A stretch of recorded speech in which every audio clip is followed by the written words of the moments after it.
This is George Gortzos, five-time world champion in ball hockey, and you are listening to the Sheriff Podcast.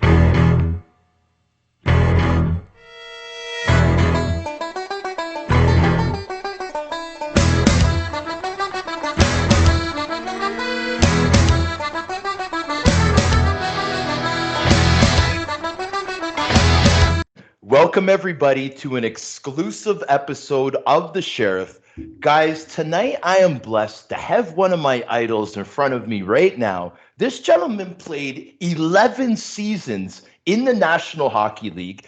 Ladies and gentlemen, he had a 50-goal season. Not only that, this man had a 100-point season, okay? The theme for this episode today is going to be talent, humility, production, and leadership. Ladies and gentlemen, without further ado, Mike Bullard, how are you doing this evening? Sean, I'm doing great. Life, everybody goes through some crossroads, but right now I'm in a really good spot. And I just feel like, I'm 60 years old and I feel like I'm 40. That's just the greatest feeling you can possibly have. Well, dude, you're 60 years old. You feel like you're 40. We're on video right now. You look like you're 35, okay? Thank you. You're doing well. You sound like an absolute rock star. Ladies and gentlemen, are you hearing this voice? If you're listening on Apple Podcasts, Spotify, man, I could just imagine what the people are imagining what you look like right now, Mike, with that voice. It's funny, Sean. I've been called Nick Nolte. I've been called the guy from the Water Boy. I've been called everything. And it's funny, like all the younger guys are from around here, they always say, Bully, why don't you go on that celebrity make a phone call thing? And I said, if I ever knew how to hook it up, I said, man, I'd love to do it because, my daughter says to me all the time, says, Dad, it's your voice. You don't have a face for TV, but you got a voice. You got a face for radio.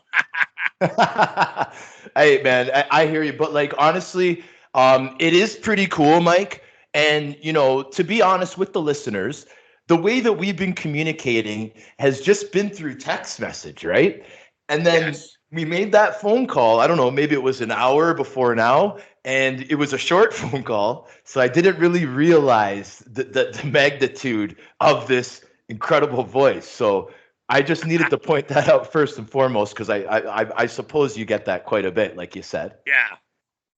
Yeah, you know what? It's just it's funny. The person that used to live with me here at Kent Hill was the big tobacco magnate and passed away. It'll be a year on Tuesday. He God bless his soul. There and go, Bully. He goes, the voice. He says, we can go anywhere. And as soon as you come in and you start talking, everybody's like, oh, there's Bully. Bully's in the house. And I did a sports show over here. We have a radio 93.9 and you know what, Jacasa, and I did sports for a while, and everybody said, you should do like late night love show or something. You got a little bit of Barry White, you got a little bit of that. Love Boat. Yeah, that could be the theme song to your show, buddy. Yeah, and you know what, and it's funny because I've always been one of those guys. I've gotten along with everybody that I play with. I never had enemies, and I was a smart guy early in my career. I learned, Sean, as you know, I learned to be best friends with the tough guys. There and you go. That's the smartest thing I ever made. I grew up when I started. Marty McSorley just broke into, and Marty doesn't live too far from here, but he's in LA all the time. But when I went to Calgary, I always hung out with Shane Churla. All the tough guys, and went to Philly. Greg Berube and I are really best of friends. And, it's just the way it is, Kevin McClellan, good friends. And because they're real people. They're not phonies. They know what they have to do for a living, and they go out and do it. And that's why I always respected those guys, and we had the best time. So. Yeah, I mean, I'll second to that, Mike. And what I'll say is, I mean, I tried my best to be an NHL tough guy. I can be labeled as an AHL tough guy, and I'm very proud of that. I got my sniff. I got to see what it was like. and I enjoyed my time overall at all the leagues that I played in, right? So for me, it's not just about, because the majority of the guests on my team, Mike, are usually tough guys, right? And, and I don't just do that because that's what I tried to be. I do that because they are the biggest characters, dude. You're absolutely 100%. right. I remember the time I got traded in Calgary, and I got traded with Craig Cox, and it was the funniest thing. I said, Coxie, we just got traded to St. Louis. He goes, F you. There's no way they'd trade us. I said, well, we got traded for Gilmore, so we're going. And he goes, I don't believe it. I said, well, call Cliff Fletcher, and he'll tell you. So it was the funniest thing. Coxie and I, we just laughed. We went to St. Louis, but it was hilarious, and because people don't realize it. When I was in Philly, we had legitimate, I would say the one year I played there, 10 tough guys. We had Jay Wells. We had Jeff Chickerin. We had Terry Kartner. We had, you name it. We had Dave Brown. I mean, Craig Berube, Rick Tocchet. Jeez. I mean, we had all legit. I mean, it was harder to practice. People don't realize it was harder to practice against tough guys than it is to play against them. Oh yeah. And people don't realize. They say, why is that? I said, because they get out there. They want to play more. And I said, I remember one time, a good story, Sean, is I brought my brother had a couple buddies, and they were with me in Philly, and they came down and they wanted to go on the ice after, and they said, oh, that guy's no good. And I said, go on the ice and watch these kids, these guys, even though they're tough guys, watch how skilled they are. And they went on the ice, and they were with, Dave Brown and those guys. And then they came out after. He goes, oh, my God, these guys are really good players. I said, you would not be in the NHL if you're not a good player. Just because you're a tough guy, you still had to have skill to get there. Yeah. All the, and Mike, not to cut you off, but I'm just trying to give an extra big shout out to what you're saying. All the tough guys in the NHL were extremely good players in junior. You know what I mean? You got guys that scored 40, 50 goals that they just had to become tough guys. It's the only way they could play at that level. Oh, 100%. And that's why you get to respect them so much more, right? And I love about it is that, they're true people. They're not phonies. You know it, Sean, in any kind of sporting word and anything. There's always phonies, Some guys think they're better than others. And I said, I knew for a fact that if I'm best friends with all the tough guys on the team, and we're like best friends, if something happens on the ice, I know they got my back.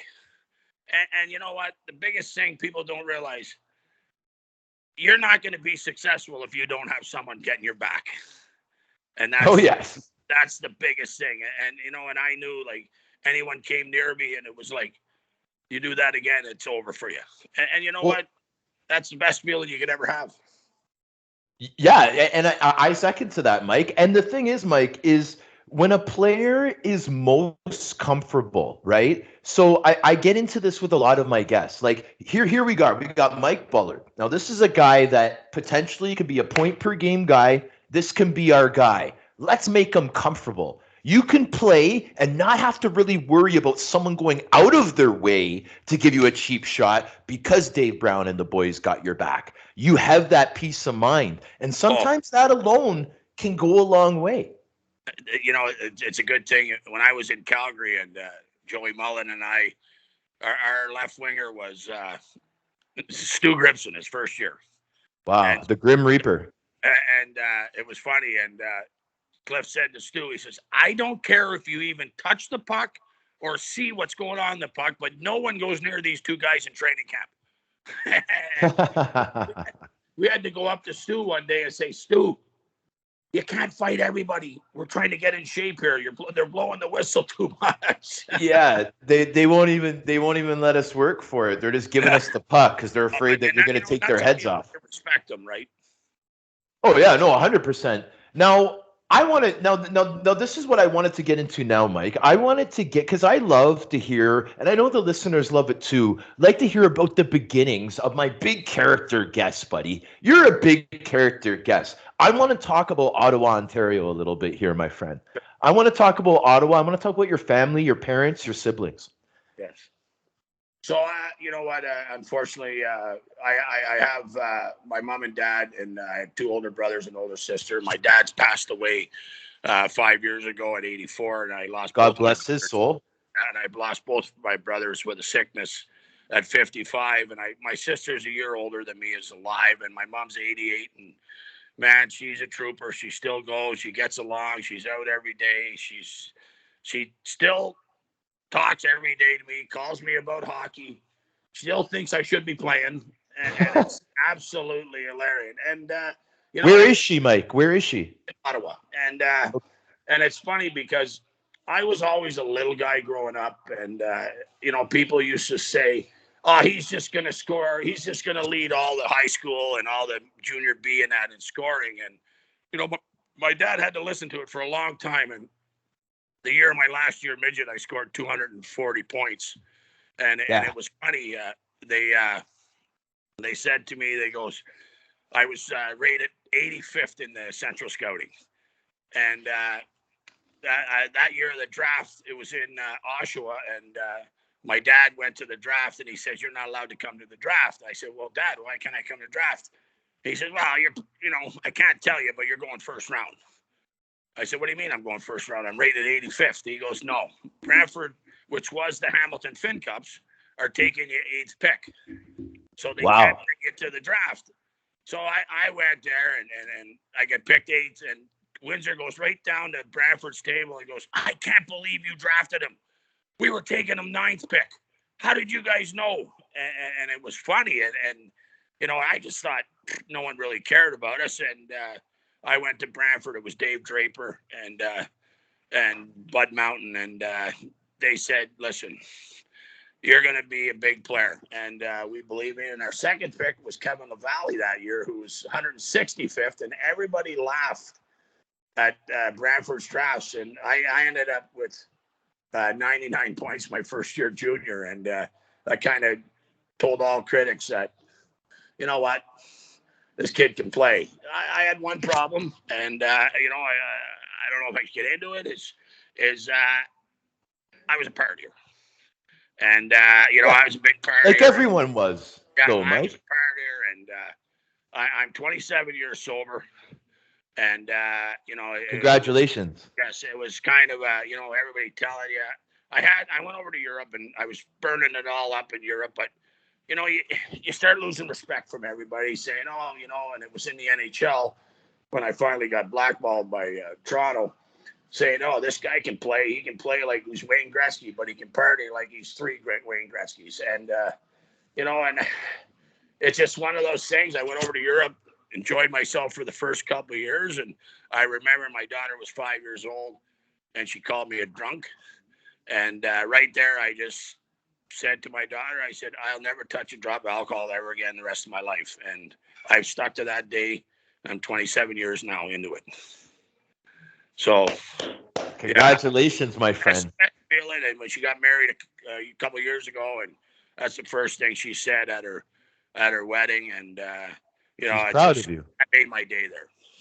Yeah, man, that's amazing. Thank you for sharing that, Mike, because that's really, really important. And the thing is, Mike, is like this is a hockey podcast, right? I get all these hockey guys on here, right? But what's mostly important is the fact that I have a platform now where I can talk about things that I think are important, things that I think are for the better good. And you saying, okay, so let's say this again. Did you say 20 years or 27 years? 27 years sober, Mike. That's what I want to talk about, right? So that's incredible. Congratulations, my friend. Oh, Sean, people don't realize that the lifestyle that we live. I run a junior program here, and we've been very successful for about 12 years, and I can teach kids exactly what. The biggest thing I learned from parents is everybody thinks they're going to make it. And I try to tell everybody, I said, that if I told you guys the honest truth, that I played with kids my age, that we thought maybe 40% of those guys are going to play in the NHL. And that I was the only one in that age group besides Alain Vigneault. Alain Vigneault and I played minor hockey together. We're the ones that made it. I said, Yeah. it's just, guys, it just, you don't understand, being in the Toronto area where they'll pay huge money for these kids at young ages with personal trainers. And, I try to tell everybody, who my personal trainer was? My dad. He said, get your ass out of the house and go do something. Yeah. I'll Oh see you yeah. at dinner time. Exactly. Yeah, man. For sure. No, but but see, that's what this generation is missing though, Mike, because there wasn't any cell phones, buddy, when your dad was saying that. There wasn't any PS2s. I don't know how old you were when Atari and Nintendo were around, but I mean my point is that we weren't looking at devices when we were kids. It was funny. I think we had my first device. We had in television when I played my first year pro in Pittsburgh. And Dougie Shedden, Steve Gatzos, Patty Graham, and Mitch Lamoureux and Randy Boyd. We all lived in the same house. And next Wow. door to us was two Pittsburgh Steelers. They lived next door. They were at our house every day playing that stupid in television. We would play it like the game was off the board, off the table. We were playing it in the air and everything. That's the only time we ever really, you know what I'm saying? Yeah, man. No, I hear you. I just thought it was pretty cool that the Pittsburgh Steelers were coming over to your house. I became really good friends with, it was funny in Pittsburgh because I ended up being captain and, you're always front and center and, for a lot of things. And, I became friends with, in the baseball, with Kent DeColby. So I used to go to a lot of games and go and try to hit batting practice. And they'd laugh at me when I'd be out there trying to field balls at shortstop and lose them in the stands and couldn't hit a ball worth anything. But we became really good friends with a lot of the Steelers. Gary Dunn, who was the nose tackle back then, Jack Lambert were really good friends. And, they'd come to our games, we'd go to their games. And, that's the way sports should be, right? Yeah, no, 100%. I'm loving this. And the reason is, Mike, is because, I mean, I'm pretty sure the listeners are aware of this, but for those that aren't, the Pittsburgh Steelers are one of the most historical franchises in NFL history. They're like the Toronto Maple Leafs, Montreal, New York Rangers of the NFL. Pittsburgh and Dallas, in my mind, are the two biggest franchises, right? Franco Harrison, Right? Terry Bradshaw. Yeah, man. They were the And biggest. hey, man, and I talked to Randy Cunneyworth about Pittsburgh, Mike. I talked to him about Pittsburgh. I know you are, and I can't wait to talk to you about Randy because he was my favorite coach of all time. He coached me for 4 straight years in Rochester, man. Yeah. But listen, he told me about the pride of that city, man. He told me about the black and yellow, black and yellow. Yeah, it's a hip hop song, Mike. But you guys have some true pride with that black and yellow in Pittsburgh. And Cunny told me all about it. And he said it's with all the sports teams, and he couldn't get over the passion that city has for their teams, and it's because of how historical they are, buddy. Do you agree? It was funny. Black and gold became so powerful because at the time the Pirates were big on We Are Family. They were winning they were winning the World Series, and then Pittsburgh winning the Super Bowl. That the Penguins were dark blue and light blue, and they were getting a lot of pressure when finally in '81 we moved to the black and gold because it just had to be a city of black and gold and if you think Hamilton's a mini Pittsburgh, it's a steel town. And what is Hamilton? They're black and gold. It associates with steel workers. It's black and blue. Everybody comes to play. Put your hard hat on. Put your boots on. Let's go. And that's the Steelers were also known as back then as probably the best defenses that had ever come around with Mean Joe Green and Jack Lambert. I mean, they were Mean Joe Green. Yeah, like you're famous when they would do Coke commercials after you. Yeah, that's how.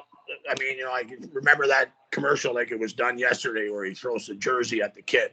In the tunnel of the stadium. Yeah. Yeah. And they and then the Pirates made "We Are Family," the Pointer Sisters, the biggest song in the '80s.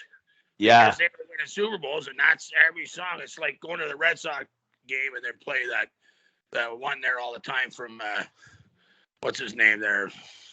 I can't think of what it's called, but We'll definitely think of it. Here's a quick question. So your tenure in Pittsburgh, the Steelers won a Super Bowl at that time? Yeah, they won it just early. I think it was against Dallas. No way. So you were buddies with players the year that they won the Super Bowl, or you hadn't met them yet? Yeah. I became good. You know what it is? Because back then, Sean, there was a bar in Pittsburgh called Froggy's. And Froggy's used to he used to talk like me, and that's what everybody laughed. There's Froggy too, and Froggy was one of those places where if you asked for a vodka soda, you got a triple vodka and a soda. But that's where all the sports guys went, because let's be honest, the women show up where the sports guys are. And that was the place in Pittsburgh, so we'd always go there. Next thing you know, if one sport guy from another team come in, they see a bunch of people at one table, and they go, who's that? And then they go, oh, then you'd meet each other. So, and I'm one of those guys. If I recognize a guy from the Steelers, I'll go up and introduce myself. You know what I mean? That's just the way I am, because I'm a true fan of sports. So I don't care who you are, but I'll go and introduce myself. If I know who you are, man, I don't care who you are. I'll go right up and say, hey, listen, like it happened to me one time, and Patrick Roy, my brother, was diagnosed with cancer, and everybody was signing hockey cards, and I sent hockey cards over to the Montreal Canadian dressing room, and Patrick Roy wouldn't sign it, and I was really pissed off. Like I said, who do you think? Because we have like an oath, like when you've played, you take care of the guys that play. I mean, we're not getting autographs to make money, so we're doing favors for people, and it might get us somewhere in the world. And then I was mad, and Patrick had heard about it, and Patrick called me and said, "Boy, I apologize. I would have signed it, but I have a deal with the card company, and I can't sign that card." And I said, "You know what? So there was a reason." I respect that. I said that. You know what I mean? So stuff like that people don't realize, because we have an oath. My dad taught me at a young age. He said, "You treat the people going up the mountain the way you want to come down the mountain. And if you treat them like crap, expect to get crap treated on the way down. And you're going to need those people on way down the mountain." And, my dad always told me one time, he said, "If I ever see you walk away from an autograph," he said, "I'd literally go up to you and punch you right in the face." So my dad said to me. So, you live with that stuff, because people don't realize we were those kids that one day too. I would run 100 miles to get an autograph of Bobby Orr if I saw him. Oh. Even asked, I tell you, the best story ever is playing Pittsburgh, and I was a Boston Bruin fan. We go into Boston Gardens preseason, and Bobby Orr was my idol, but he had stopped playing, and Terry O'Reilly was my idol. So after the game, I said, "Terry, can I have your stick?" He sent it over to the room, autographed.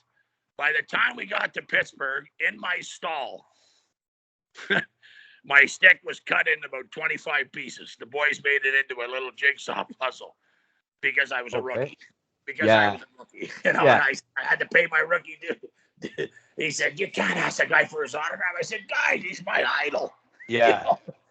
See, Mike, it's different for some of us, man. I'm just like you. I'm a big fan too, man. I'm a big fan too. And for us, it's like it never stops, right? So even when we played, even now that we're done playing, we're still starstruck, man. We're still fans of the game. Some guys didn't really get it, and that's not your fault, buddy. But it's also a level of rookie hazing, like you said. So, right? Well, so now, go ahead, Mike. It's a little different back then than it is now. I know. Oh, I know. We don't make that kind of money as a rookie anymore. I hear you, buddy. Now, one thing that I wanted to bring up, Mike, is I heard what you were saying about, no matter who it was, you would go up and introduce yourself. You're a humble guy. You know what I mean? Humility was practiced at an early age for you. And I want to talk about your first year that you actually got a shot with the team, right? With Pittsburgh. Now, I want the listeners to understand that, brother, the 2 seasons that you put in before, before the draft. So you get to Brentford, and like you said, you had the 99-point season. the 100-point season, man, as a rookie, right, for Brantford. You come back and you say, you know what? I think I'm going to give 150 points this year when I come back, right? Now, you get drafted in the first round, 9th overall, because you earned that. You put up huge numbers in junior, right? That can't be ignored. No. You get drafted top 10, 9th overall, Pittsburgh Penguins, okay? So these are amongst the guys like Kehoe, Randy Carlisle. Those are the guys that are there that first year, right? So now listen, now I'm assuming these 15 games were in the beginning of the season, right, Mike? Did you start the year? Okay, so you start the year. I got called up about a quarter. Okay. I got called up for 2 games and ended up staying there for 15. Okay, so you get called up. You're 18 years old. You're going from, man, I know the guys right now are making $60 a week. I couldn't imagine what you guys were making back in those days. But you go back from that type of money. Now you're playing in the NHL, man. You're playing in the show as an 18-year-old. You stay up there. How many months was that, Mike? What, 2.5? You know what? I was there for a month and a half. Okay. And I come back with 15,000 cash in my sock. In your sock. Okay. Sock. What year is this, Mike? What year is this? 1981.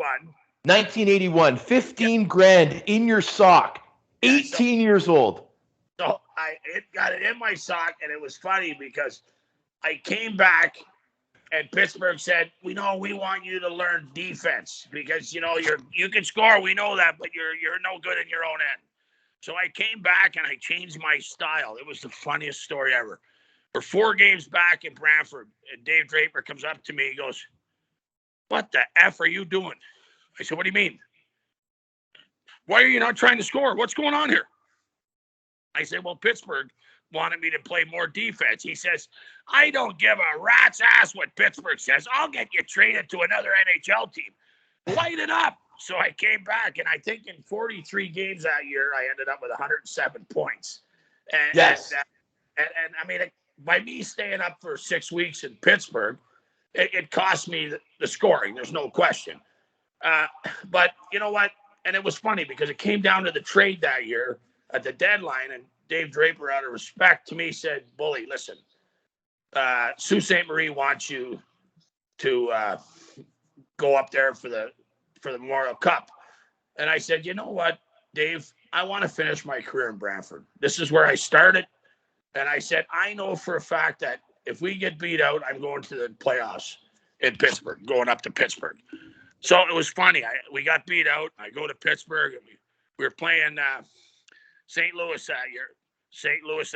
And first game, I watched from the stands. And then all of a sudden we lost. And the fans started chanting, "Put me in," and I was like, "Guys, you haven't even seen me in like 3 or 4 months." So the next game, I went in and I ended up having a really good playoff. And I became a fan favorite. Like, it was just electrifying at a young age. And so when I came back to camp the next year, I mean, they had already said, like, this kid's going to be our guy. You know what? And it's funny, my first year pro, I mean, I was telling guys and they still don't believe it. I scored 37 goals. And I never got one vote for Rookie of the Year. Really? And they said, "What?" I said, "No, I never got a vote." I said, if you look back at all the video, Eddie Johnson never played me in the third period. He always never played me. He always said I was a defensive liability. Don Cherry once told me, he says, "Who cares? I don't want you in the defensive zone. Just go out and score goals." He says, "I'll put people back there to score defense." Yeah. And back then, if you remember watching me or anything, I had a really big blade hockey stick. And I was on Hockey Night in Canada one time, and Don Cherry, he just loved me. And he said, "Bully, you got to bring your stick on." And he said, "Listen, people, it's snowing out there. Bully sticks are on sale right now if you need a shovel for your driveway." And, it was just, little things that you remember that were just awesome, Yeah, man, 100%. Any more great stories, man? He's one Wow. of my favorites of all time. Yeah, He's been a guest on the show, Mike. Did you know you know, that? I love the man, and you know what? I played. I had the pleasure of playing with Lanny McDonald and was his roommate in Lanny Pittsburgh. McDonald. Yes, and My first autograph, Mike. yeah, and Lanny used to tell us stories about Don Cherry. You know, like when the game was over, there was a couple cases of beer in the bus. You know, today now they get a couple cases of Gatorade and maybe 3 protein bars, and everybody has their own computer. Yeah. But and he would tell us stories about Don Cherry, and we used to just howl all the time. And I got a chance. Stan Jonathan lives on Six Nations, so I'm good friends with Stan. And Okay. and I Stan was getting honored in the First Nations from our Dreamcatcher Foundation, and I called Don Cherry up and I said, Don, I said, listen, can you be the guest speaker at our Dreamcatcher Gala? He says, yeah. I said, well, you know what? They'll give me 25 grand. He goes, Bully, I'm going to tell you something about me. First of all, because it's for Stan, I'm going to do it for free. Give my 25,000 to the kids. That's Don Cherry. You know what? That's fantastic. You know what? He's just that kind of person. And you know what? You got to respect him. And the stuff that went on, that happened and that, I mean, that's just today's culture is just a different world. And, it's not even worth getting it in with anybody on it because you can't say the wrong word anymore in today's world. No, I hear you, Mike. And the thing is that, I played for Don and Junior. I was on that Mississauga Ice Dogs team with Jason Spezza. And he treated me extremely well, went out of his way to make me feel comfortable, went out of his way to make me feel, humbled and grateful to be playing. Even when I got traded away from them, he came in and had a talk with me. And he's always been one of my favorites, man. Oh. He played in Rochester. I played in Rochester. Like we have a lot in common. And I had him on this show, man. And we talked about that. And it was clearly said that things were taken out of context, and it's the people that look like me that mostly took it out of context. And I explained to Don that people just need to understand that they took it the wrong way, and if anybody was offended by it, that he's sorry because he didn't mean for it to hurt anyone's feelings. And we talked about that on the show. So I'm hoping that time heals, buddy. I'm hoping to get him back, that we see him back on TV. He deserves to be on TV. Too many people miss him, and he made a slight mistake, and he's definitely sorry if it hurt anyone's feelings. I'll tell you, my mom and dad religiously watched Hockey Night in Canada Saturday just to watch Coach's Corner. That's all they did. Just like everyone else in Canada. My mom loved Don Cherry because he wasn't scared to hold back anything. And that's the difference, right? Yeah, he's controversial, and that's why we love him, man. Oh. That's why we love him. He's got a podcast that's still going pretty strong. Yeah. Don Cherry's Grapevine. Tim Cherry, his son, produces it, who I've become pretty good buddies with since I had Don on the show. We talk once in a while, and I really appreciate that. And I wish them the best, man. Like I think they're icons, and they should be celebrated. And history proves that he definitely didn't get off the hook, right? So the guy, he got punished, and I think that people will learn very soon to start accepting him again because he's a Canadian icon, man. So big time, he's definitely an icon. You know what? And what I love about Don Cherry is people don't realize. He's all about charity. Yeah. He's all about the kids. So the natives have what they call a little NHL. And it's in Toronto every year. And because of the COVID the last couple of years, they've had to put a hold on it. And Don Cherry has showed up at the parade. He showed up at the dinner at the end of the tournament every year since it's been. And you know what? And it's just he's good for sports. He's really good. He's really good for sports. Now, because we're on the topic, brother, before the recording, you were telling me, how you found out about the indigenous background. Do you mind getting into that now because we're on that topic?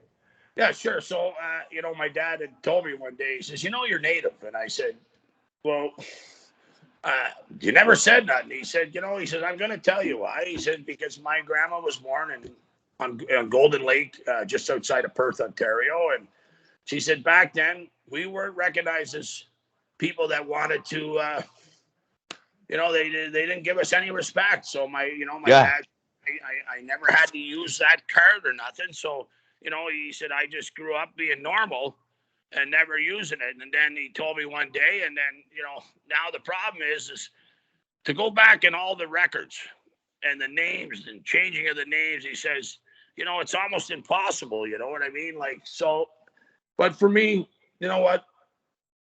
My dad's mom was half and her mom was full. And Oh yeah. I always said to my dad, I said, I wish you would have took it a lot more serious back then. He says, yeah, because it's today's society. It's big.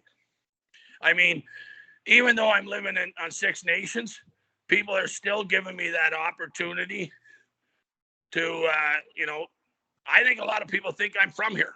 That's the respect you can only hope for in all your life. So, yeah. And I mean, when we were corresponding earlier today, Mike, and we were kind of planning about, when we were going to start the recording and so on and so forth. And I was like, hey, what city are you in? And you told me now, no, I want you to help me with this pronunciation because I like to learn. Oswegan? Ohsweken, Ontario, which is classified as Six Nations. So Nice. if I was to tell you Six Nations, you would know where Six Nations is. So it's called, it's between Brantford and Caledonia, which is right beside Hamilton.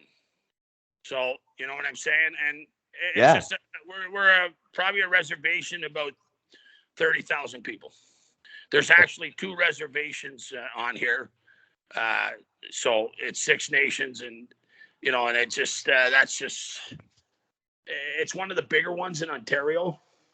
Yeah. And the people that I work for and have the hockey team are the owners of the big tobacco company, GRE, which is Grand River Enterprise. And what it is it's the number one. It's the biggest First Nations native company in the world. They do about $2 billion a year in revenue, gross sales, and it gives a lot of people jobs. Yeah. On the reservations and on this reservation, and they're very successful. And the gentlemen, the founders of the thing are Ken Hill and Jerry Montour, who also are the owners of our hockey team. And that was the biggest thing why they brought me. I met them in Europe because we have a company in Europe in Berlin. And they kept saying, Bully, why don't you come back here and run our team in Ontario? And my brother had cancer at the time. And I said, yeah, then I'll be closer to home. So I came back and, I've been running this team for almost 15 years now. And it's been the best thing I've ever done. You got an opportunity. I brought Brandon Montour as a 15-year-old to this team. Really? Yeah. And Brandon, it was funny because Brandon, who's playing right now for Florida Panthers, he laughed because everybody said to me, he says, well, he's not a defense. He says, he's a forward. I said, no, he's a rover. They said, there's no such thing as a rover. I said, well, he's a rover because he can do whatever he wants, because if he loses the puck, he can get back to the defense. He was such a great skater. And it's funny because it's known in the native culture that they're very shy people. Okay. And Brandon was a very shy kid. He would never look you in the eye. And as a 15-year-old, he was very shy. So the next year when he played for me, I made him an assistant captain. And he came up to me and he said, Bully, what are you doing? I make the guys call me Bully. I don't want to be coach or nothing. Just call me Bully. They got to trust you to talk to you, right? So And he says, I can't be an assistant coach. I said, well, you're going to learn to associate with players. And from there on in, that he just took it to another level. And, if I got mad at him and I tried to skate him, he'd just laugh at me and skate all day long. He's one of those guys that can go to Ottawa and skate on the Rideau Canal for about 10 days straight. Really? So, yeah. So now this is the team. Now, is it the GOJHL? Yeah, Golden Horseshoe Hockey League. Okay, and this is Caledonia Corvairs, correct? Yeah. Yes. Okay, so now you've been the head coach since 2018? Well, I've been the head coach right from the start. I've done it since 2009, and then I did it with a good friend of mine, Brian Rossetto, was the general manager, and then he left, so I became coach, general manager, and president. Okay, I do everything, and it's just been, it keeps me busy, but if you can work with kids, it's the best feeling in the world. Yeah, man. And I know that you must just love to be a mentor to these kids because you've been through everything, right? You can give so much advice, Mike. That's such an advantage to have you as the coach. Sean, where the biggest thing is, I think is the off ice. These kids don't realize that, there's so many different kind of drugs in today's world, that can destroy a person. And the availability is just anybody has it. So, you know what I mean? And I've been through it all. I've seen it all. And you know what? If you can teach them that, we own a big pro fitness club that's like 30,000 square feet. And, I make sure that my players are there all the time because in our era, no one knew where the gym was. As long as you had a bike and stationary bike. I mean, they had a Fitron back then, and now we're learning that those are actually bad for us. Hey, Mike, imagine that. I remember when remember the super slide where they had you slide back and forth. Yeah, next biggest thing until Marcel Dion wrecked his knee, and then they were no good. Yeah. Okay. Yeah, man. Yeah, but it's all fitness now. Like Sean, it's scary, and it's the way you eat. And I have 10 kids that bill it because we're such a small town, and to get players from around here, and I pay $550 a month for billets, and I know the billets still say to me, "said Well, that's not enough. These kids eat like that in 2 weeks." Yeah. These kids eat like it's crazy. So now, where exactly are most of the land parents, the billets? Are they spread all over, or are they in one kind of area? It's just a small town. Caledonia is just a small town, and it's probably a town of 20,000 people, 15,000 people, and and I love that because I want my players to come in and I want them hanging out with each other. We have the ability to give the kids a job. We own a golf course, a big golf course, and awesome. Our owners own like 12, 15 businesses. So on the res, so all my kids that I have a rule: if you don't go to school, you're going to work at 8:30 in the morning. Yeah. No one sits in bed all day. It's just we grew up not doing it, so you're not doing it. Right on. So, and I'm sure the parents are happy to know that that's the program in Caledonia. And that's the biggest thing. If you ask any parent, it's like, I don't want my kids, especially if the kid's coming, he's played a couple of years in the OHL and he comes down to play with us. And his kid's just coming over here. And I told my kids, I don't want you to come over here just to party, because I got young kids on the team that don't need to see all that. And, but I want you, I'm one of those coaches that, when I talk about pregame stuff, I tell them stories. I don't tell them about X's and O's. I said, I said, guys, I took a lesson from Bob Johnson, who's the best coach I ever had when I was in Calgary. And our rug, our whole floor in the dressing room in Caledonia is a rink. And that's where I do all my teaching, is on the rink and the floor. No such thing as those boards on the wall and that. And I said, guys, you're like me. No one looks. We don't listen. So, but actually writing stuff on the ice, or you mean you're actually showing I demonstration? hockey stick. I Okay. walk through with pucks. I Yep. put the guys' numbers on the pucks. Same Yeah. thing Badger Bob done. And you know what? I'll call guys up and said, show us what we're doing. And they Right have on. to run 22 guys. No one's sleeping. Yeah. So you got to be on your toes. You know what I used to say, Mike, if I wasn't sure about a drill and I was like kind of like one of the first two guys, you know what I would say? What? Don't know, don't go. And I'd have to slide a little bit to the back of the line, buddy, to see it a couple times. Because I wasn't going to be a drill buster. I told the guys too, I said, when I used to be hungover or something on the ice, we had to practice. I said, guys, I was the hide and seek champ of the world. Watch me. And I said, baby, I'm going right to the back of the line. And, I said, I was the best guy at when they'd skate you, and I would show faces like I'm going 100 miles an hour, but I'm actually just going about 1 mile an hour. I could have won a lot of Academy Awards fooling coaches in certain things. And that helps you as a coach, because I always tell my guys, I said, I've seen it all. And, a couple of times I want to get back to the old days, and I'll try some stuff in that on the ice and that. And so one day, a couple of years ago, I said, I'm going to play 3-on-3. I'm going to put the equipment on.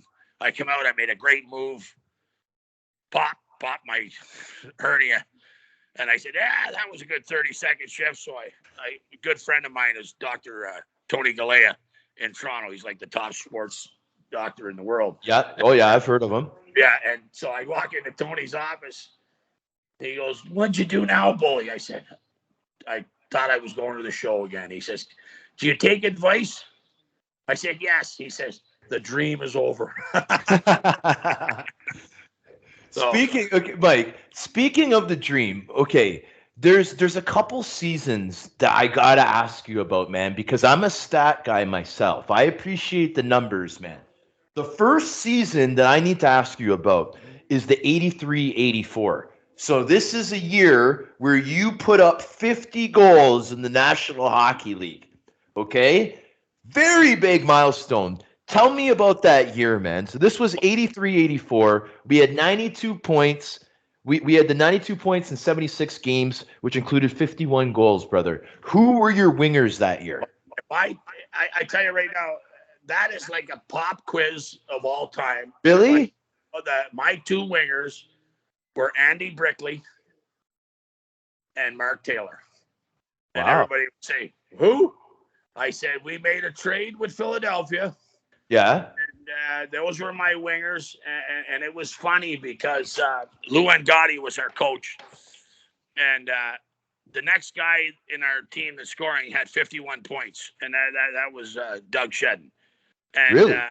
That was the year that we were the worst team in the NHL. So you had 92 and Shen had 51 points. Yeah, he was second. Really? Yeah. So, and it's funny because that's the year that we got a controversy, because that came down to the last game of the year, see who was going to get Mario Lemieux for the draft. Yeah, and a couple guys they did a thing on TSN, and then they called me and I said, for sure we tanked. I said, they didn't play me in the third period. Are you kidding me? I said, I remember Bob Johnson, Eddie Johnson coming in the room and saying, it's a little late to be a team, boys. We need Mario Lemieux. Yeah. And I know a couple guys said, oh, no, we didn't tank. For sure we tanked. I never played in the third period. It was funny. We were in L.A. the year the time I scored my 50th goal. We're in L.A., and I scored my 50th goal, and I'm jumping up and down and going crazy and going nuts. And I can see everybody in LA going, what's this guy doing? They're the worst team in the NHL. I don't think anybody realized I scored 50 goals. Man, it's a huge milestone. Huge. And I tell you, it's a bad hockey team. But you know what? I to this day, I always think Bricks is still doing color for the Boston Bruins. And Mark Taylor's out in Vancouver. He's a relative of Cyclone Taylor, Mark. That was his great-great-grandfather. So, wow. It was just one of those things. The three of us, we used to laugh because everybody says, who are these guys? I said, guys, you would not believe it. It was just one of those things. And it's funny because then that was the year of my 83, 84. We ended up getting Mario, and it changed the whole organization. Sure did, because Super Mario came. What he was now when Crosby came to Pittsburgh, I know that he lived with Mario. Was there anything kind of similar to that when Mario first came to Pittsburgh? Yes. So after when we all lived together, I think Pittsburgh said, "There's no way we're going to ever have these guys live together again," because this was a war. Like, put 5 guys in one house, it's not going to happen. And we had so many parties and so much good times.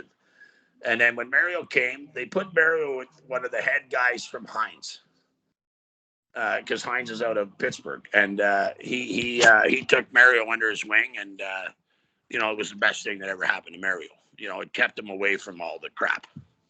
Heinz was from the city of Pittsburgh? Yeah, he was one of the head of Heinz.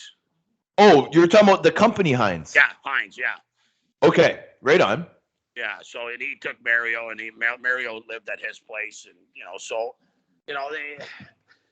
the biggest thing back then was we didn't eat good. We ate whatever we felt like eating. We ate out every night, and when Mario moved in with a family, now you're being treated like you are in junior. You're getting your meals, you're getting everything. You're not out partying. And when Mario first came to us, it was kind of an honor thing that we got to take care of him. This guy cannot be involved in any crap because he's the friend. You got to protect him. Yes. Yeah. And that's exactly what had happened. Yeah. But I got a great story how the year I scored 100 points was even a better line, though. That was my next season that I wanted to ask you about. So before you get into it, so this is 87-88, the famous Calgary Flames. Now, ladies and gentlemen, this is at a time, and I'm going to ask you, Mike, if you agree, the Calgary Flames, who eventually win the Stanley Cup, they're one of the best teams in hockey. Like, the Oilers had their teams, but the Flames had theirs too, right, Mike? Yeah, the best 2 teams in the NHL were the Flames and the Oilers. Yeah. They're 2 teams. Yes. So let's talk about this 100-point season. And sorry, Mike, one more halt. I did a little bit of research. As of 2018, there is only 109 players to have a 100-point NHL season. And you, my friend, are one of those players. Please continue. So it was funny because we were a good team in Calgary. And the year before, Badger Bob had set our team up to be a very good team. And then he had left and he went to Pittsburgh. But it was funny. Terry Chris took over the team, and Terry Chris hated me and Brett Hull. He just hated us because this is the head coach. Yeah, Terry Chris, and he hated us because Brett Hull and I. One thing about the 2 of us, if you say something to us, we're not scared to tell you. Really, you think that's what it is? Well, maybe I see the game different than you. Yeah. We're not coachable. And so it was funny. We were playing in Quebec City early in the year, and our team was struggling a little bit. So they decided to change the lines. And the last 3 guys on the line were me, Brett Hull, and Johnny Tonelli. And so Doug Reisbaugh, who was an assistant coach, said, "Well, put them together." What the F? What the F? He said, "Put them together." Yeah. So they put us together, and from that day, Brett Hull, Johnny Tonelli, and I, we lit it up. Like, we lit it up. Like, there was no stopping us. Terry Chris would look at us, and he'd shake his head, and we just said, "Keep yelling at us, Crispy. We'll just score 3 or 4 more goals." And, back then, we still had the best power play probably of all time, and it was because of one person. We had Al McGinnis. And when Al McGinnis lifted a stick to take a slap shot, everybody in the building closed their eyes. So yeah. Don't hit me. Please don't hit me. But Mike, the part that I think is phenomenal about the Al McInnes situation that we're talking about right now is the type of sticks that were used then and the type of sticks that are used now, my friend. Oh, Isn't it incredible? This man with a 100-mile-per-hour shot with a wooden stick. A piece of wood. Wow. I told the guys what I used back then. I used a Chimo. Yeah, what did you use? Chimo. Chimo. Yeah. Chimo. Yeah, and you know what?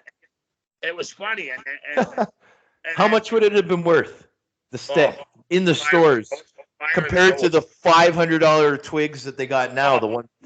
I think you paid like $60, $70 if you're lucky. Yeah.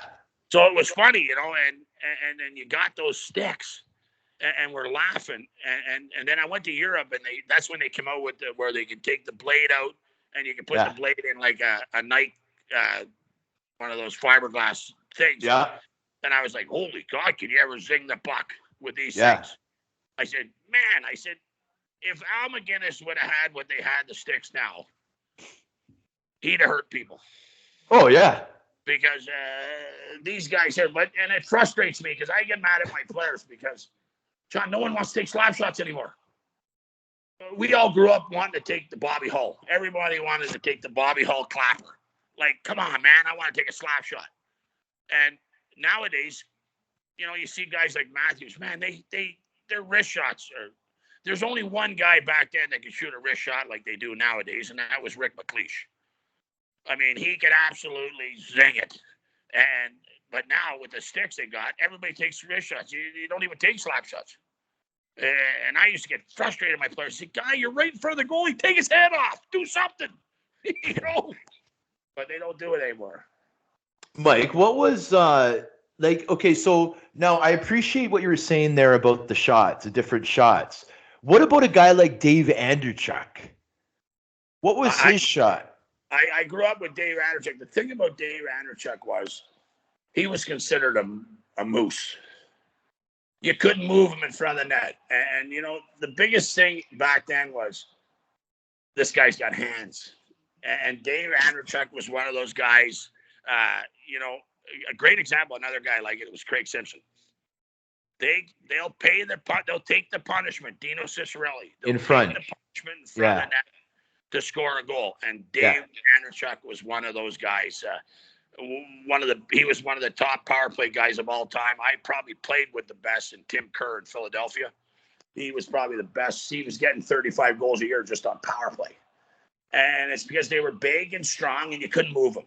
And they didn't care about getting mugged in front of the net. They didn't care about getting 6 stitches in their cheekbone or anything like that. You know, like nowadays you see it, Sean, and it's frustrating. I'm going to tell you, you touch a guy and he's dead. Like soccer. We were taught. My old man always told me, he says, I don't care if you get laid out or not. You make sure you get up and try to get. You never lay there. Yeah. He said, hey, don't ever let them think they got the best of you. You know, it's just, you grow up by that. Nowadays, wow. I mean, I know they're faster, they're bigger and that, but I mean, it's just like you can't touch anybody anymore.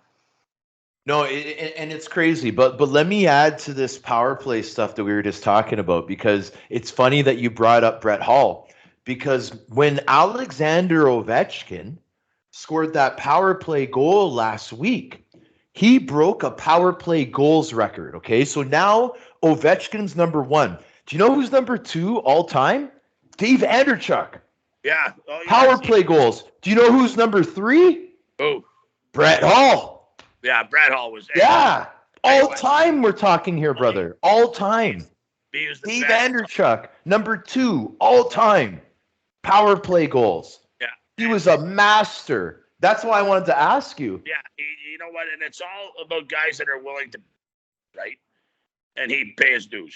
Dave made a living. You know, Gretzky had his office. Dave Andreychuk had his office. You know, I see Dave once in a while, too. He lives in Hamilton. Once in a while, he's back because he's out in Tampa Bay. But, I mean, you know what? People don't realize. Players back then, they had to do something to make themselves noticeable. And, you know, I used to love Dino Ciccarelli because everybody says, oh, Dino Ciccarelli. He had some off-ice issues. But I'll tell you, Not one person in the NHL would not have took that guy on his team, on your team. Oh, he's great. He was a great player. Oh, like scary, nuts, but scary. Oh, yeah. And that's what you love. And I always tell everybody, I love playing with Wendell Clark in Toronto, right? Because Wendell's a guy's guy. Like he's the guy's guy. Like, well, you guys had the same mustache. Yeah, Wendell and I used to come to Hey, and you guys had the same stash, pretty much. Yeah, I was a little smaller than Lanny because Lanny, you can tell what he ate for the last 3 weeks. So, and it's funny, the reason I don't have a stash anymore. I was with my buddy Ken Hill in Vegas about 5 years ago, and I got a little stoned he gave me a gummy, and I got a little buzzed, and I went to trim it, and I accidentally shaved half of it off. So, and I not realizing it, and I went, "Oh, I can't believe it." I said, "There goes your trademark." So yeah. I shaved it off, and everybody kept saying, "Man, you look like you're 10 years younger." I said, "No, I know, because I don't have to color it anymore." Right on, man. Hey, man, sometimes it works out like that, Mike. But man, like, like the posters that we're using are like, they're pics from like, as far back as Pittsburgh, but like we had the Toronto year one year, and you got the big stash going. It was pretty cool. Magnum PI style, right? Yeah. Tom Selleck. Yeah, buddy. Tom Selleck, man. I couldn't wear shorts like he wore them because I couldn't get them over my legs. Yeah. Hey, so listen, so the third season I want to ask you about, we're going to go back to Philly. Now, what's interesting about this season is that you start in St. Louis. So you start in St. Louis, you do well. You get traded to Philly, you do even better. But what I want to ask you about is the playoff run, bro. Tell me about the playoff run. How far did you guys go that year? It was funny, I'll start right from the start. I'm in St. Louis. We're in Washington, and we have an afternoon game. A morning. We have a morning skate, and the phone rings down at the dressing room, and somebody yells, "Oh, someone's gone. Trainer says, "Oh, Bully, you got to come on the phone." And I said, "What?" He says, "You got traded." I said, "What do you mean I got traded?" I said, "My wife's ready to have a baby. She's 8 months pregnant." I said, "I can't get traded." And, and they said, "Yeah, you got traded to Philly."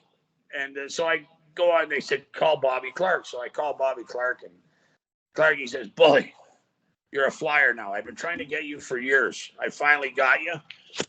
We need you to play tonight. There's a limousine waiting for you at your hotel. He's going to drive you from Washington to Philly." So I go there, and I walk in the room, and I look on the board, and it says, "Bullard centering their number one line, prop and Talkett." I'm like, jeez. Wow, did I win the lotto here or what? And toughest coach I ever had in my life, Paul Holmgren, man, I loved him. He was tough. And you know what? We had such a good team. And I remember we played Pittsburgh that year, and we were the underdogs, and we played Pittsburgh in the playoffs, and no one gave us a chance. And Merrill scored 8 points in the one game in that playoffs that year. So it got down to game 7 in Philly. And I remember Homer coming in to practice and said, "Guys, you go home now. We're going right from Pittsburgh to Montreal." And we're like, "Man, we got Pittsburgh's game 7. When we went into Pittsburgh, Ron Hextall gets hurt that last game. Kenny Reagan has to go in nets, hasn't played in 2 months. Goes in there, and we win the game like 10-7 or something like that. Yeah, like it was crazy. And I actually got in a fight that game. I fought Dave Hannon, who we played junior hockey and everything with together, good friends, and we ended up fighting. And so we win that, and so we have to go to Montreal. And the next series was whoever wins that series goes to the Stanley Cup against Calgary. And I was hoping we'd win because I started the year in Calgary, and I would have ended up playing them in the Stanley Cup. But and that's the year that Ronnie Hextall went a little haywire on Chelios. Oh. You remember when he chased out of the ice? And yeah. Because First game of that series, Chelio's cheap shot at Brian Propp, and he got a concussion, and we lost him for the playoff series. So, we were hurting as it is. But you know what? We ended up taking them to 6 games and lost. But, they ended up losing to Calgary in the final anyway. But it would have been nice to get to the final there, man. That's the closest I ever got to the Stanley Cup. But yeah, and I had to ask you, man, because you had the 19 games played, did very well, almost at a point per game, right? And you know what I mean? So you guys got to the conference finals. Yeah, it was exciting. It was what a ride. And we had a lot of injuries. And I'll tell you right now, and he's on TSN right now. And I'll tell you, Who's this? He's one of the best captains I've ever had, was Dave Poulin. Oh, yeah? And Dave Poulin was such a great captain, and he kept everybody together. And that Philadelphia organization is first class. We do a lot of stuff as teams. If we go on the road, everything's a meeting. Everything's with the team.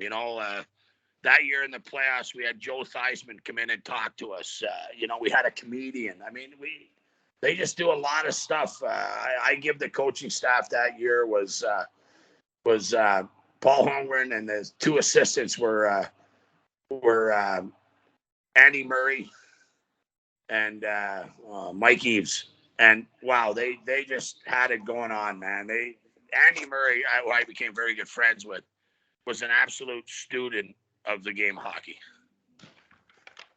Yeah, I mean, it's funny because all the names that we're mentioning now, I have their hockey cards, man. Because this was the era, but this is the era, like the 90s. Like, that's when I collected hockey cards, man. And I had the Pro Set cards, the OPG.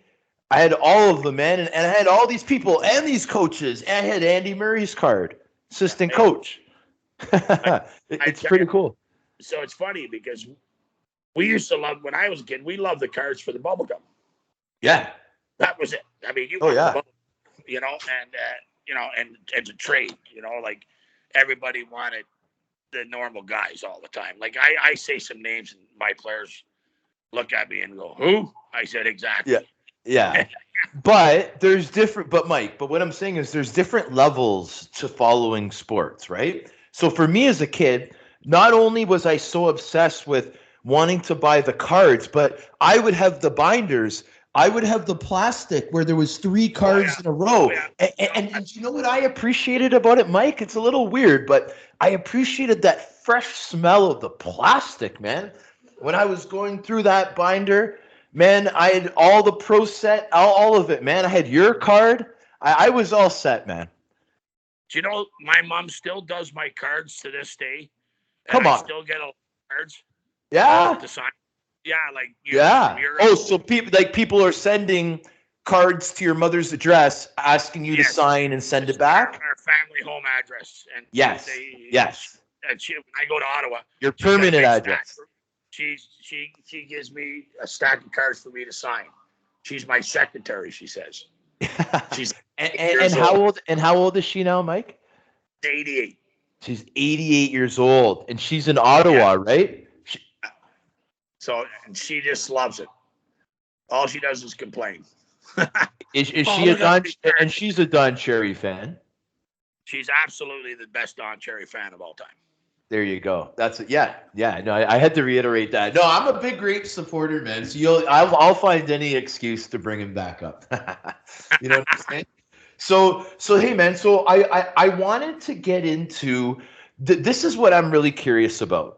Now, you're a man that played a lot of games in the National Hockey League, 727 to be exact. Yeah. So now it's the end of your career. You decide to go to Switzerland, okay? Now, I want to know about the decision process to go to Switzerland. Now, the fact that you did so well there, you end up back in the National Hockey League with my Toronto Maple Leafs. So I want to know what happened in those 12 months. So what happened was Philly and I were in a contract problem, and a couple of guys signed pretty good contracts that didn't get the point production I got, didn't get the ice time, and I wanted a raise, and they were playing nickel and diming me, and Brian Leffley from Switzerland had called me and said, listen, we want you to come to Switzerland, and they offered me huge money. So I said, well, you know what? I'm a very, very different man when it comes to, like, if you piss me off to the point where, you don't show me the respect that I think I deserve, I'll try something different. That's me. It was a dumb move at the time. I should have just stuck it out and played. But you know what? I just felt like my brain said, don't be disrespected. Show a little more respect to me than that, and don't show me like you're using me. And I went to Switzerland. It was funny, and man, I lit it up. Like, it was Yeah. crazy. Yeah, you sure did. 74 points or something like that. And I played with D.E.L McCourt. 78 points. Yeah, I played with D.E.L McCourt, and it was hilarious. And I came back that summer, and it was funny. I had the long hair, and I had a ponytail, and I had an earring, because that's how it was in Europe. And Cliff Fletcher calls me. He says, Bully, I'm the general manager in Toronto now. He says, do you want to come back to the NHL? I said, yeah, I'd love to. He says, but Philadelphia owns me. He says, I'll make a trade for you. Give me a couple days. So I said to Cliff, I said, well, I've been offered really good money to go back to Europe. So I said, it's going to have to be a pretty good deal. And so Uncle Cliff came up good for me. And did he? Yeah, he came up big for me. And so, I went to Toronto, and Tom Watt and him and I just never saw eye to eye. And you know what? I think by playing in Switzerland, I learned too many bad habits of just taking the puck and going end to end and playing more river hockey that year in the NHL. I just, it was tough to get back to that same motivation. And so, you know what? Toronto ended up buying out my last year, and I went back to Europe and said to myself, I said, well, it doesn't look like I'm going to get another crack at the NHL. Toronto kind of blackballed me for the party and everything. And I just said, you know what? I'm going to go to Europe and turn it up a notch. I'm going to make it a living. And that's exactly what I did. Every year I have the record for the most points in Germany and everything. So it's great. Yeah. I mean, it's very impressive, Mike. And just to touch up on the whole Maple Leaf situation, it's always good to be wanted. That's what we learn as we get older, right? You're in a situation where you absolutely lit it up when you first went to Switzerland. We can talk about the 78 points, but I think is more impressive is the 41 goals in 41 games, my friend, right? Yeah. Now you get options where you got the top league in the world and European leagues both wanting you. You decide to go back to the NHL because we're Canadian here, so of course you're going to make that decision. You get Uncle Cliff to hook you up, and you didn't do that bad, brother. You had 35 points in 60 games. Like it's pretty decent numbers that you still put up. Okay, you get bought out, but now this is like the beginning of the second part of your career, man. Right? You ended up playing 10 seasons in Germany's top level, the D.E.L. You have multiple records there. I'm just looking like 93, 94, for example, top scorer and player of the year. You're getting, accolades like that. So Germany, it's got to hold a close place in your heart, man. Oh, big time. They actually retired my jersey in Germany. And over there, they do it differently. They have a game for you. And they had a special game for me. And they put my jersey in the rafters. And it's the best honor you can ever have with my mom and dad. And my daughter flew out to Germany to see this. And you know what? You can't put it in words. I made my own team. Anybody that I played with up in Germany, in Europe, anyone close. I had a couple close friends from back in Ottawa. One was a goalie and one was a forward that I had them fly out for the game. And they played, and they played in front of 8,000 packed place. And it was, the most excitement they've ever seen in their life. And, it was just, it was the best feeling. And, they played that song from Simply the Best. And, and I skated around after, and the place was going nuts, and like tears, and my daughter's crying, and it was just. And then I said after that, I said it's time to go home, and what do? I end up coaching over there. So I coached over there for a while, and it just it became a second life for me, Sean, and I teach people that when they go over to Europe, don't go over for the money because you won't last. You gotta love the sport still. You gotta learn that some of these kids aren't at your level, so you gotta accept them, and you gotta be their friends. You can't put them down. And I learned that for a long time, and and these guys will help you no matter if they're good or bad. And it became a second life. I still get a lot of texts and everything from people in Europe, and I go over there for a lot of games, like special retirement games, and when I step on the ice, it's like I'm God. Testimonials and stuff. Yeah, like you're like God there, and that's the only thing that you can ever in your life know that you did something right is when you see people give you that respect. It's the best feeling. It's the best feeling, and I'm so happy that you shared that, because really that's what it's all about. You know what I'm saying, Mike? That's what it's all about, Mike. I really, man. And first off, okay, like the stories that you were able to tell tonight, the insight, the excitement, dude.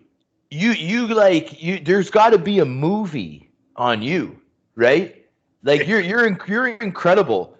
But before we go though, I want to talk about the Dreamcatcher Foundation, because I want to talk about what you're involved with. Can we talk a little bit about that?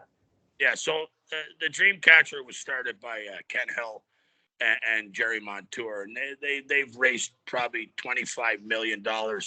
And what it does is it's a foundation that is good for any Native person that's inside an Indian reserve or inside Canada.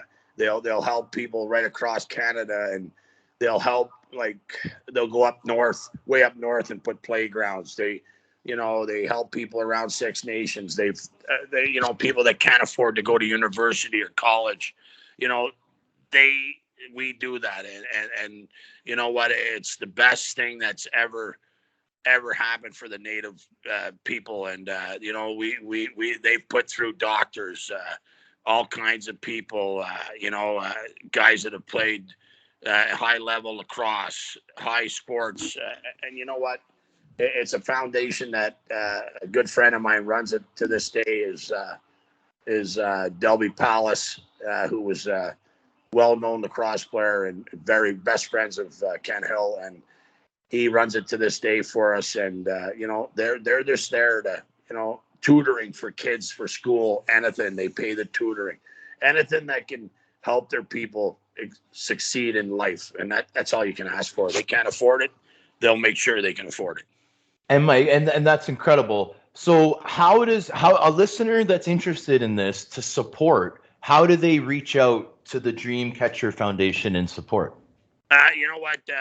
What they do is it's funny because a lot of people have always asked that, Sean, and Kenny and Jerry are two proud men, and they've all done it just themselves. They've put the money in through the business and everything. But if you look under the Dreamcatcher Foundation out of Six Nations, and it'll have all the steps, and if you want to support and help.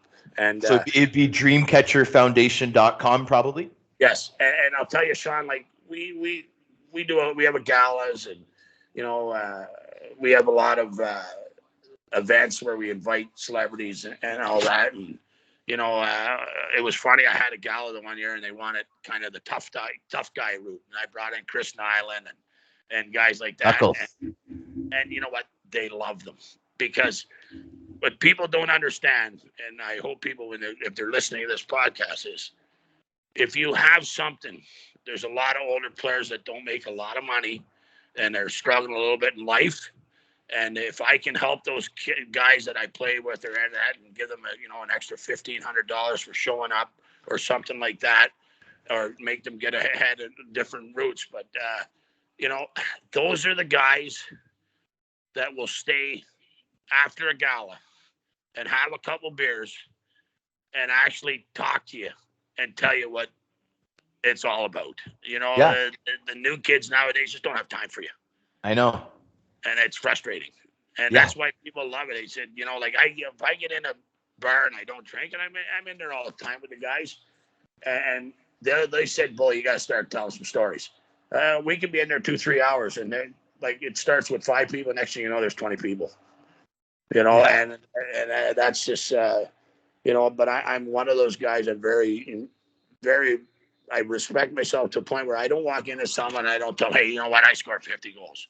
I'm not that kind of person, but I'm also was taught a long time ago from my dad.